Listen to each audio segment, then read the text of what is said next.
નમસ્કાર, spark today ન્યૂઝમાં આપનું સ્વાગત છે। વડોદરા મહાનગરપાલિકા સ્માર્ટ સિટી તરીકે ઓળખાય છે, પરંતુ કદાચ તેના જે અધિકારીઓ છે તેના પાપે વડોદરા શહેરની આ હાલત જોવા મળી રહી છે। આપ જુઓ કે સવારના એબેક સર્કલ પાસે આજે વહેલી સવારે બ્રિજની કામગીરી ચાલી રહી, ત્યાં આ ગટર મશીનથી કામગીરી ચાલતી હતી, તેમાં પાણીની લાઇન લીકેજ થઈ છે, ત્યારે હજારો ગેલન પાણીનો વેડફાટ થયો છે। ત્યારે આપ જુઓ કે અમારી પાસે વિડીયો પણ આવ્યા છે। પહેલાં તો હું તમને વિડીયો બતાવવાના પ્રયત્ન કરીશ કે શું હાલત હતી। આપ જોઈ શકો છો આ જે પ્રકારે પાણી વહી રહ્યું છે, આપ જોઈ શકો છો જે પ્રકારે આ પાણી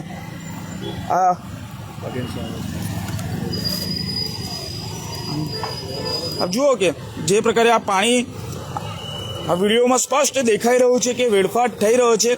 આ અધિકારીઓની નિષ્કાળજીના લીધે જ આ પ્રકારની ઘટના સામે આવી છે। આપ જોઈ શકો છો જે પ્રકારે આ પાણી જ્યારે ભર ઉનાળો ચાલી રહ્યો છે ત્યારે ભર ચોમાસું હોય તેવા દ્રશ્યો અહીંયા સર્જાયા હતા।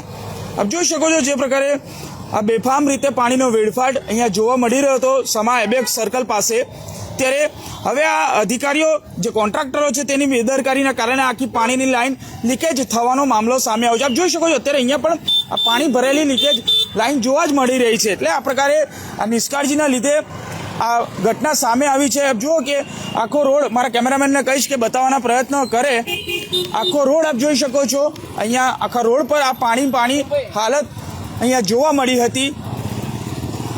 જુઓ કે જે પ્રકારે અહીંયા અમારી પાસે જે પ્રકારના વિડીયો આવ્યા છે, આપ જોઈ શકો છો જે પ્રકારે આ વિડીયો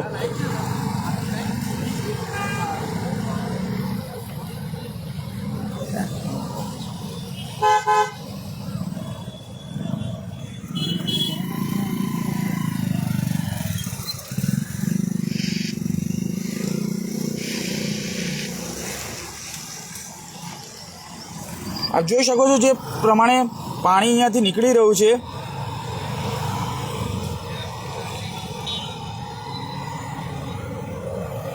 એટલે ચોક્કસથી કહી શકાય કે જે પ્રકારે આ પાણીની એક બાજુ સમસ્યા, વિકટ સમસ્યા છે, ત્યારે બીજી બાજુ જ આ પાલિકાના જે સત્તાધીશો દ્વારા જે બ્રિજની કામગીરી કરવામાં આવી છે, જે કોન્ટ્રાક્ટર ઇજરદારને કામગીરી સોંપવામાં આવી, ત્યારે આ પ્રકારે ગટર મશીનથી કામગીરી અહીંયા ચાલતી હતી, તેના લીધે આ પાણીની લાઈન લીકેજ થઈ છે। ત્યારે સામાજિક કાર્યકર અતુલ ગામેચી પણ અહીંયા પહોંચ્યા છે, તેમની સાથે સીધા વાત કરવાના પ્રયત્નો કરીશું, કારણ કે જે પ્રકારે આપ જુઓ કે પાણીનો વેડફાટ, તો બીજી બાજુ આ જે પાણીની પીવાની મુશ્કેલી પડી રહી છે વડોદરા શહેરને। ત્યારે અતુલભાઈ શું કહેશો? એક બાજુ શહેરને પીવાના પાણીની સમસ્યા છે, પૂર્વ વિસ્તારમાં આપ જુઓ કે પાલિકાના કમિશનર વિઝિટ કરે, ઘરે ઘરે જઈને વિઝિટ કરીએ, તો બીજી બાજુ આ કોન્ટ્રાક્ટરો, ઇજારદારો દ્વારા આ નિષ્કાળજી। આ વડોદરા શહેરનો સમા તળાવનો એબેક સર્કલ છે।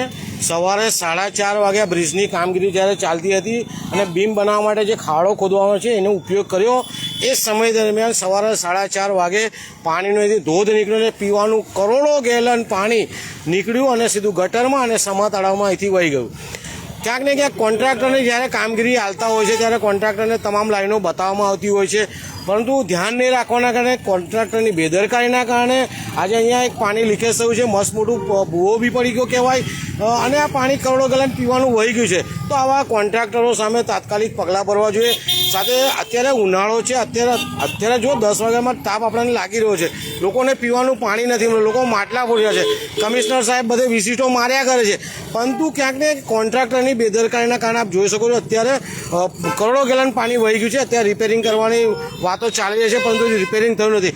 તો વડોદરા શહેરના કમિશનર સાહેબ અને તમામ મોટા કોન્ટ્રાક્ટરો, નાના કોન્ટ્રાક્ટરને વિનંતી છે કે આવા કોઈ પણ જગ્યાએ લીકેજ ના થાય, અને અત્યારે પીવાનું પાણી જો વહી ગયું છે તો આવા કોન્ટ્રાક્ટર સામે તાત્કાલિક દંડ કરે તેવી અમારી માંગ છે। બિલકુલ અતુલભાઈ, સવાલ એ જ છે કે જે પ્રકારે મોટા મોટા કામો આપવામાં આવે છે, બ્રિજનું કામ આપવામાં આવે, જે પણ ઇજારદાર હોય તેની સામે કડક કાર્યવાહી થવી જોઈએ, શું માનો છો? હા, જે રીતના કોઈ પણ આપણે કામ આલીએ છીએ એમાં નીતિ નિયમો હોય છે, ઠરાવો કરેલા હોય છે, તો કોન્ટ્રાક્ટરને એની દિશા પણ બતાવવામાં આવે છે, ક્યાં પાણીની લાઈન, ડ્રેનેજ લાઈન, એ પણ બતાવવામાં આવતું હોય છે, પરંતુ ક્યાંક બેદરકારી જ્યારે કોન્ટ્રાક્ટર કરતા હોય તો આવા સામે તાત્કાલિક કાર્યવાહી કરે, દંડનીય કાર્યવાહી કરે, જેટલું પાણી વહી ગયું છે એના પણ પૈસા વસૂલવા છે, અને તમામ કોન્ટ્રાક્ટરોને એક નોટિસ પાઠવવી જોઈએ। બિલકુલ, તમામ કોન્ટ્રાક્ટરોને જે પણ ઇજારદાર છે તેને નોટિસ પાઠવવામાં આવે અને તેની પાસે આ પૈસા જે પાણી વહી ગયું છે તેના રૂપિયા પણ વસૂલવામાં આવે। આપ જો કે અહીંયા કામગીરી ચાલી રહી હતી, બ્રિજની અહીંયા કામગીરી કરવામાં આવી રહી છે, ત્યારે અહીંયા લગભગ સવારે 4:30 વાગ્યાથી લઈને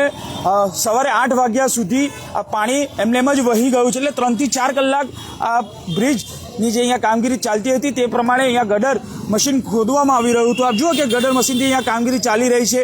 ત્યારે હવે આ પાલિકાના જે જવાબદાર અધિકારીઓ છે, આ કોન્ટ્રાક્ટર જે પણ ઇજારદારો છે તેની સામે ક્યારે કાર્યવાહી કરે છે તે જોવાનું રહ્યું. પરંતુ ચોક્કસથી એક સમયે આ ઉનાળાનો સમય છે ત્યારે બીજી બાજુ પીવાના પાણીની સમસ્યા છે, ત્યારે પાણીનો વેડફાટ તો થઈ રહ્યો છે. ભર ચોમાસા જેવી અહીંયા પાણી ભરાય તેવી પરિસ્થિતિ હતી. ત્યારે હવે પાલિકાના જે અધિકારીઓ છે, આ કોન્ટ્રાક્ટર ઇજારદાર જે પણ હોય તેની સામે ક્યારે કાર્યવાહી કરે છે તે જોવાનું રહ્યું. કેમેરામેન નિહાલની સાથે Surat Solanki, spark today news, Vadodara.